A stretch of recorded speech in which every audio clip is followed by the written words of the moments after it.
Hi, welcome to this webinar, during which we will discuss how organizations can implement online crisis management strategies to manage and prevent crises. We will start by discussing what can cause an online crisis. There are some things that we can anticipate and others that we can't. We will then move on to how to prevent and manage an online crisis, followed by how to manage negative social media comments, which could be the result or one of the reasons of a social media crisis. So it's really important to be prepared. After that, we will look into what are a few tips to identify bots or fake accounts, how to draft replies to negative comments following the latte method, and we will end the session with looking at a few listening and monitoring tools that are important to prevent a crisis. Common mistakes can be behind a crisis, for example, like spelling and grammar mistakes that are made by professional organizations, or accidentally liking an inappropriate post, tweeting a personal message from a professional account, or unintentionally making an offensive statement, or a statement that can be taken out of context. More serious causes for a crisis is usually intentional, such as someone sabotaging or hacking an employee's account or email.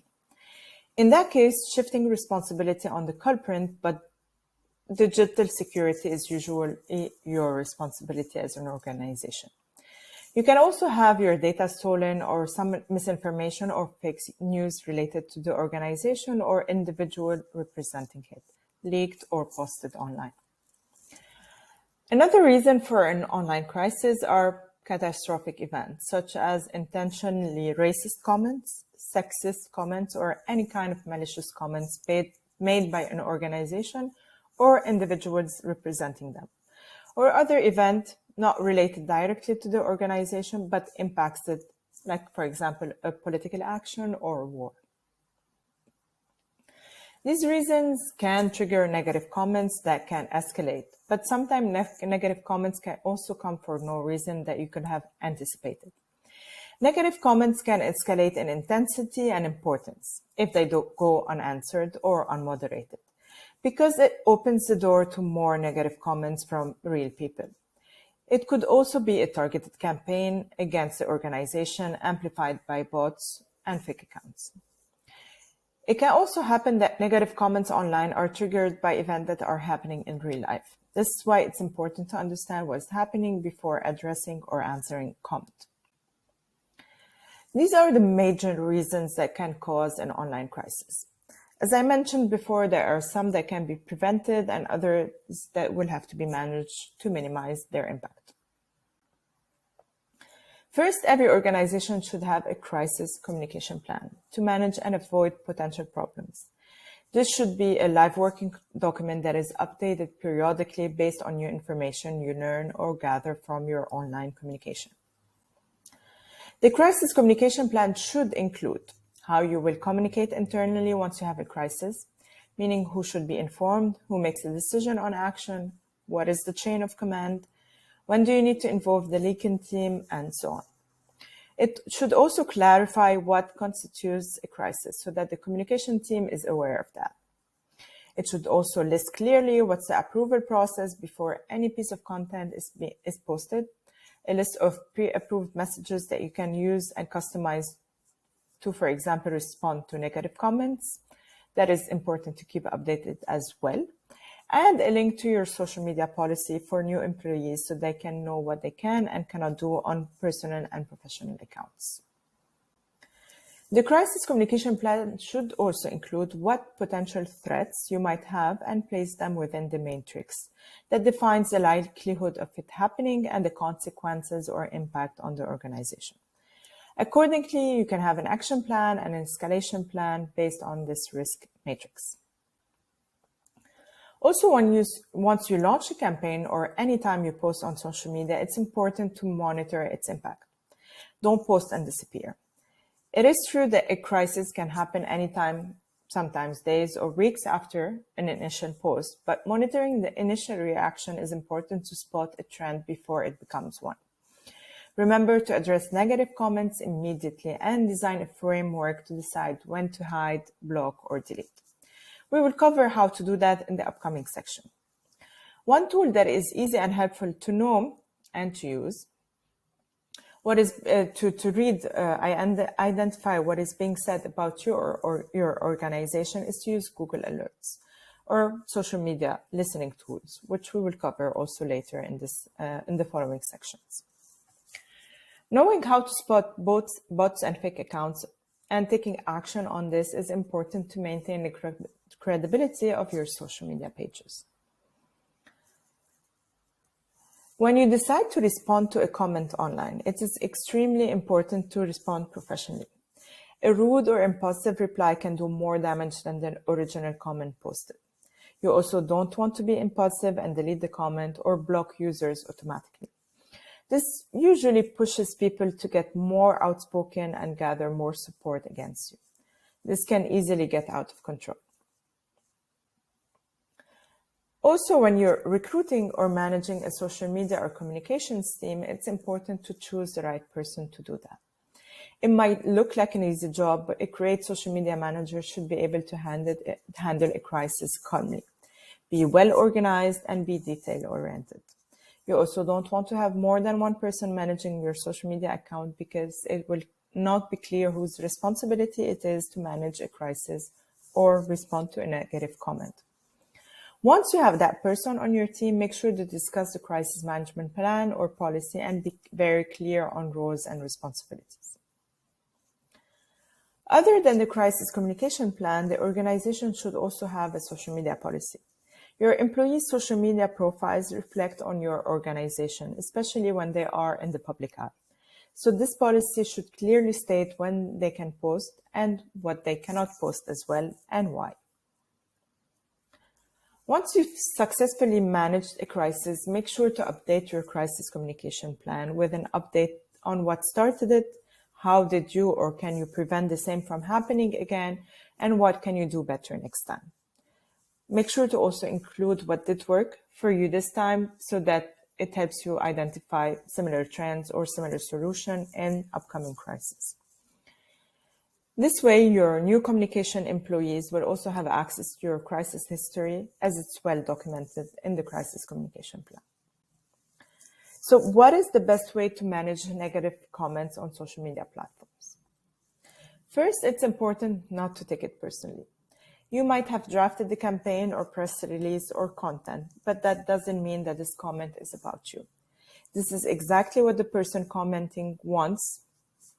Don't play their game, and reply with facts and well-written arguments. Also, don't take rash decisions by deleting a comment or sending an angry message. Remember, you represent an organization, not yourself. If for one reason or another you're not able to do so with a clear mind, have someone else from the team reply to the comment. Before you take any decision on the comment, take a screenshot. You will need it for reference for a few reasons. First, in case you decide to eventually delete the public comment, or if the person does it himself or herself, you may want to have it in your record. In case also the person comments again, you can decide to block them because they violate your communication policies. And this way you have something to back it up, just in case he or she protests. But you also will need it to amend your crisis management plan with real examples and comment to plan a proper response for each, especially if these happen often. Finally, you also need it for reporting and to help address these in the future.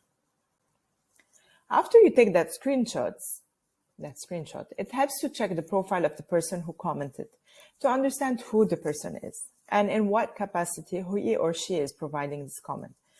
So for example, you want to know if they are an expert in their field or this is a person sharing personal thoughts or beliefs. You also want to check if the account is real or fake before you decide how to act accordingly. Once you have all of this information and you have informed the relevant parties within your organization, you can then decide what you need to do. If you decide to reply, start by thanking the person and or acknowledging their point of view, and give solid and neutral information to help open a conversation. Your objective is not to convince them, but to help them think, read, or learn a different perspective on the issue at hand. We will go more in depth in that in the upcoming sections. Hiding a comment is possible for now on platforms like Facebook. So this is a good strategy if you don't intend to reply, but you don't want other people to do so as well. When you hide the comment, only the person who posted it and their friends will see the comment. So they will not know that you hid it, and no one outside their circle of friends will be able to see it. Also, deleting a comment is another possible reaction that you can have to negative comment. This is a drastic decision and is usually reserved under two conditions. If the account is a bot or does not represent a real person, or if the comment was extremely offensive and used unacceptable words. You delete the comment and draft a message that explains why this comment and other comments like it will be deleted. A general rule of decision-making is that that violates the rules of the community or the organization. You can also post this comment and pin it to the top for everyone to see it, and make sure similar comments are avoided in the future. Also, depending on which social media platform you are using, you can choose to follow a comment that you decide, for example, to get notified whenever someone adds a comment to the thread. So you can make sure that things are not getting out of hand. Also, having replies prepared can be very helpful to manage social media comments. So you know your audience and you can already expect a certain type of comments. This helps the team to respond quickly, and it also decreases the emotional impact of these comments. Finally, there is always a positive side to a negative comment. I know it's sometimes hard to see, but if you're working on an advocacy or awareness campaign or even an educational campaign, having negative comments means that you are reaching the right audience for this message. Some negative comments can come from not knowing the facts, and these comments are a great way to open a conversation with people and build a relationship as well as more awareness. Through the conversation, you can share the fact and advocate for the cause with solid arguments. Now, it is true we are talking about negative comments, but that doesn't mean that this means you ignore the positive comments. You want to engage them too and keep the conversation going. This will inform other readers and help you build an image of an engaged organization, but it will also signal to the social media platform that this is an interesting post, which will increase its organic reach. And last but not least, if you're running an advertising campaign and you are getting many negative comments, you might want to pause or stop the campaign to help control the flow of comments, and then, if that makes sense, reactivate it again. Finally, this is a sample of how your negative comments action plan can look like. It starts with a screenshot, and then a decision is made whether to respond or not in a timely fashion.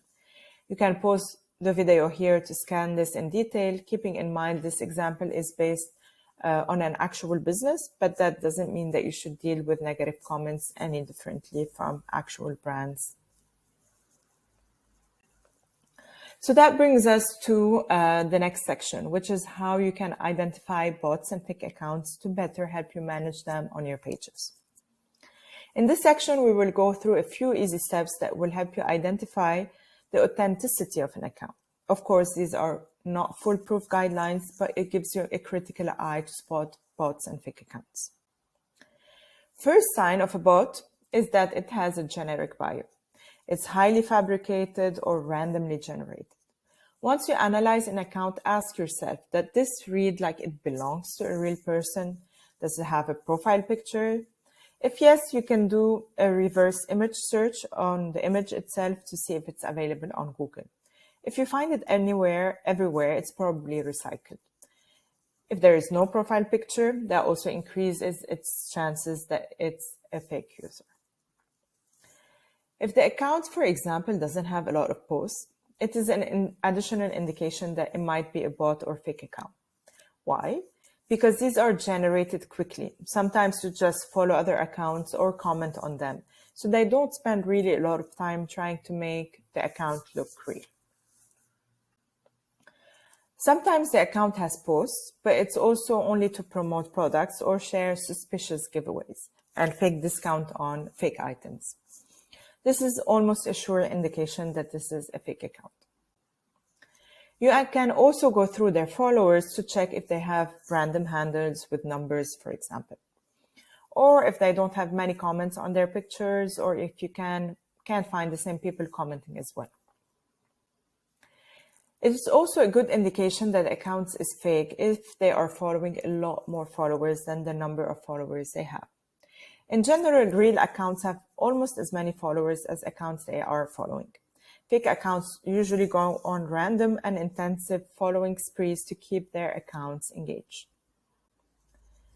Fake accounts are also usually created quickly and in large numbers. So you can go to the account history to see how old the account is, and that's also an additional indication that helps you make an educated decision. Fake accounts also have irrelevant or spam-like comments, similar to these comments in the example on the slide. You can also identify bots from their behaviors online. For example, they tweet every few minutes. No real person does that. Or for example, if they endorse polarizing political propaganda, or if they constantly retweet other bots' accounts, and if they obtained a large number of followers in a small duration of time. Now, after you have identified an account as fake or a bot, you can delete the comment, knowing that this will not likely escalate, but also to protect your image as an organization. You can also report or block the account depending on the platform you are using. Of course, sometimes reporting an account will not have any real impact, but it still helps to know that this comment is coming from a bot, which automatically takes away its power. So let's say you have decided to reply to a negative comment, or at least a not so positive comment. One method you can use and remember while drafting your reply is the latte method. This method was invented and implemented by Starbucks to improve customer service and boost customer satisfaction. Even if it comes from a business, and actually because it comes from a business, all the more reason to use it in your organization. Business like Starbucks value their customers, and you as an organization, you value your audience. So the L from latte is for listen. Of course, that means read the comment. But what that really means is trying to understand who the person is and why he or she holds these beliefs. It could range from a lack of knowledge to a different belief due to different educational or religious backgrounds. So understanding this will help you draft a calm and balanced reply. After that, it's important to acknowledge. If you, for example, made a mistake like a typo or shared incorrect information, acknowledge that. But also acknowledge the fact that the person is allowed to have their own opinion on the matter. After that, take action. In your comment, try to find a middle ground, discuss, and keep the conversation open. If you made a mistake, take responsibility and learn from it. After that, thank the person for highlighting the problem or for taking the time to share their point of view. Even if you don't agree with the comment, however, the person took the time and effort to write that comment, so thanking them is always a good idea.